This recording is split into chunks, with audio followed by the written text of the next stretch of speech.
Bonjour à toutes et à tous, ma team Kiefer, j'espère que vous allez bien. C'est avec grand plaisir qu'on se retrouve aujourd'hui pour cette nouvelle vidéo, pour le résumé complet de l'étape 2 du Critérium du Dauphiné 2022.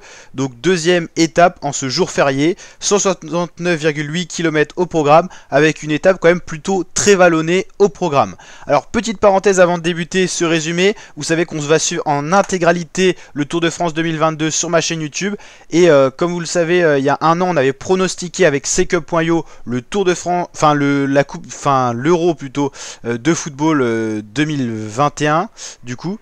Et là on a créé un site de pronostic gratuit, vous pouvez vous inscrire et gagner de nombreux cadeaux. Je vous mets le lien en description, c'est pour pronostiquer tout simplement le Tour de France pour tous ceux qui aiment le vélo, avec par exemple où aura lieu le grand départ du Tour de France, enfin parmi ces 23 participants lequel sera mieux classé à l'issue de la compétition, donc en gros qui va gagner le Tour de France, parmi un large choix et tout. Si vous voulez vous amuser en pronostiquant et en gagnant de nombreux lots et cadeaux à la clé, bien sûr inscription gratuite, tout ça, tout est gratuit, donc n'hésitez pas à rejoindre si vous voulez kiffer avec nous, bien sûr avec toute l'actualité du tour à suivre sur ce site internet qu'on a créé en partenariat du coup avec Secup.io, qui est une entreprise qui crée tout simplement ça pour les concours entreprises et ramener une bonne ambiance. Et bon là en gros c'est pour la chaîne YouTube, donc n'hésitez pas à rejoindre, lien en description.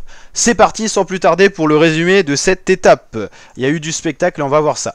Là on est à 24 km de l'arrivée, alors on se situe où sur le profil? On a passé cette côte là, la grande difficulté du col de la Mézillac, et on est dans la descente juste avant deux petites bosses de 1 km 2 à 6% de moyenne en gros.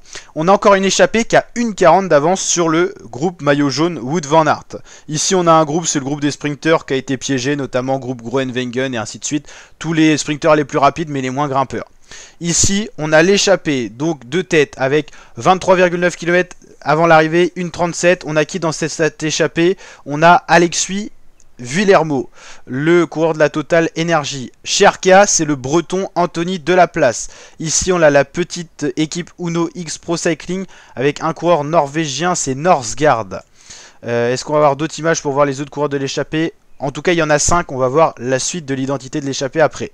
Dans le peloton, ça roule du côté d'Ineos, tout simplement pour Ethan Hayters, qui est quand même un coureur très rapide et qui peut potentiellement remporter cette étape. On voit l'équipe Jumbo très bien alignée autour du maillot jaune Wout van Aert. On a également Christophe Laporte pour faire le sprint au cas où. Et on protège bien sûr Roglic et Vingegaard. On voit aussi d'autres équipes aux avant-postes. Les belles images de l'Ardèche et de la Drôme. Et donc là, on a l'échappée. Alors, on a également un coureur DSM qu'on n'a pas eu le temps de voir encore. Et on a un FDJ, c'est Olivier Legac, tout simplement. C'est un jeune américain, le DSM, on verra son identité plus tard.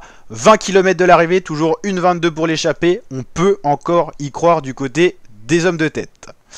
Dans le peloton, ça roule, il y a des petites cassures, tout ça, c'est nerveux, mais c'est pas très organisé. Donc on peut espérer pour l'échappée. C'est toujours les mêmes qui roulent aux avant-postes. Le laiton Tom Skunch. On retrouve souvent aussi André Amador qui roule. Et donc toujours l'échappée qui a du mal. 1,18 à 16 km, ça coince un peu, mais c'est pas fini encore. Il reste deux difficultés encore au programme, deux bosses, on l'a vu, donc c'est là que va jouer la différence. On voit Alexis Vuillermo très concentré. Le peloton qui est pas si fourni que ça, on a quand même pas mal de coureurs qui ont lâché, ça roule vite, il y a des difficultés au programme, il y a des coureurs qui se relèvent, qui se préservent aussi pour le contrôle à monte. Là, on aborde une côte, attention, combien les échappés vont perdre. Vuillermo qui fait le tempo avec Norsgaard, le coureur de la Uno X Pro Cycling. Les gabarits de rouleurs comme Olivier Legac se retrouvent plus à l'arrière, ils donnent plus de relais sur le plat, c'est logique aussi. Là on est dans la première bosse, il y aura encore une deuxième bosse et à chaque fois les descentes qui sont assez sinueuses, qui favorisent un petit groupe, donc les échappés en gros. André Amador qui roule tout seul dans le peloton, donc il a du mal à revenir, ça pioche, 12 km 6, 55 secondes d'avance. On l'a vu du côté du groupe des sprinteurs, ça s'est totalement relevé, c'est pour ça que le compteur monte. Le groupe Groenewegen, ils ont bien vu que c'était foutu pour la Bike Exchange.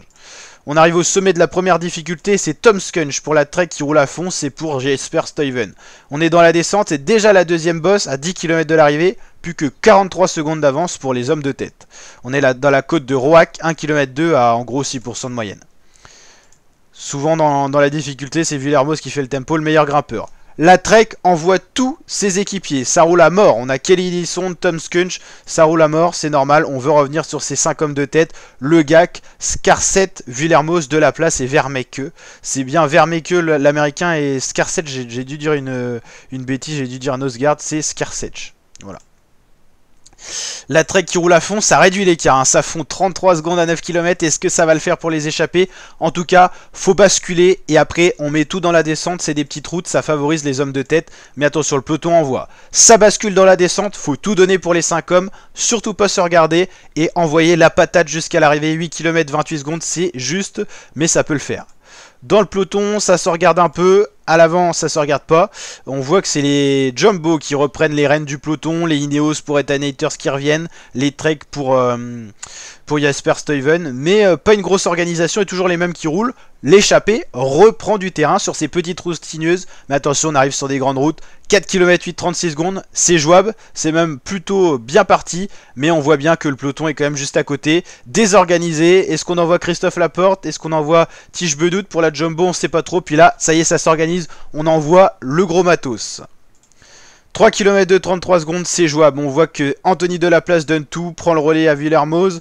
Le petit américain là, que je dise pas d'ici, je vais dire le coureur norvégien et Olivier Le Gag dans la roue. Jumbo qui roule, hein, ils envoient la patate, mais ça semble très très bien dirigé pour l'échapper.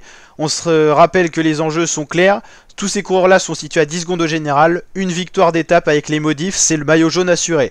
Donc imaginez quand même ce qu'il y a à chercher. Aucun de ces coureurs n'a gagné sur le Dauphiné. Le plus beau palmarès, c'est Villermoz avec une victoire au Mur de Bretagne en 2015. C'est-à-dire quasiment 5, 6, 7 ans en arrière. Donc il y a quand même du potentiel. Le peloton qui est juste là, 23 secondes, 1 km 5. On va basculer sous la flamme. Ça se regarde. Attention, faut surtout pas se regarder, sinon le peloton va fondre. Olivier Le Gag en première position, c'est la pire position. Là, c'est le Norvégien qui est le mieux placé. Ça s'attaque un petit peu en Denis de la Place quand on voit un pétard, mais c'est un pétard mouillé, comme on dit dans le jargon. Il regarde après, il envoie pas tout. Et c'est Olivier Le Gag qui décide de faire le jump. Il fait un gros trou. Villermoz, le Norvégien, le petit Américain et de la Place. Olivier Le Gag qui envoie tout, mais attention, ça revient derrière, ça revient. La victoire, on sait à ce moment-là qu'elle va se jouer dans l'échappée. Qui va gagner la team? Alors, c'est Villermoz qui arrive et qui s'impose et qui va chercher le maillot jaune sur ce Dauphiné. C'est quand même plutôt très beau ce qui se passe. Le Norvégien était plutôt pas mal et dans le peloton, le sprint est remporté par Wout van Aert devant Ethan Hayters. Alexis Villermoz qui remporte donc la deuxième étape du Critérium de Dauphiné, félicité par sa team et les autres équipiers de l'échappée. Et donc Villermoz qui allait s'imposer en grand. Il a fait le trou, hein, parce qu'Olivier Le Gag était bien parti. Attention quand même aux coureurs norvégiens, mais non, c'est bien Alexis Villermoz qui s'impose et qui va chercher le maillot jaune à Wout van Aert. Très très belle victoire française en tout cas sur cette étape 2 du Critérium du Dauphiné. Et lui, il a quand même le potentiel de garder ce maillot, mais attention contre la montre, c'est là qu'il risque de perdre ce maillot, Alexis Villermoz. Donc voilà pour ce résumé, j'espère qu'il vous a plu ma team. Donc voilà, on va regarder ce qui nous attend pour la troisième étape. On va checker un petit peu tout ça. Là, il a le potentiel, Alexis Villermoz, de garder le maillot, donc c'est intéressant. Ce qui pourrait pêcher pour lui, c'est vraiment le contre-la-montre, mais c'est pas tout de suite. Je me souviens même plus c'est quand exactement, mince, le contre-la-montre. Ça doit être ça, j'imagine. Hein, peut-être pas. En tout cas, on va voir les classements, mais en tout cas, c'est bien Alexis Villermoz qui va chercher le maillot jaune. Anders Skarset 2ème, Olivier Le Gag 3ème, Van Aert quand même 4ème. Kevin Vermaeke qui était dans l'échappée 5ème, Ethan Hayters 6ème et ainsi de suite. Et donc voilà le classement complet. Au niveau des maillots distinctifs, le maillot vert c'est Wout van Aert. Le maillot de meilleur grimpeur normalement c'est Pierre Roland. Toujours, donc les Français à la fête. Meilleur jeune c'est donc Kevin Vermaeke, le jeune coureur américain de la DSM. Et meilleure équipe c'est Arkea Samsic. N'hésitez pas à liker la vidéo si elle vous a plu, vous abonner, partager. Et surtout rejoindre le site de prono tdf.secup.io, allez vous inscrire et tout ça, et rejoignez-nous pour participer à cet événement à partir du 1er juillet, le Tour de France commence, mais vous pouvez déjà pronostiquer sur la plateforme. Allez, ciao ma team!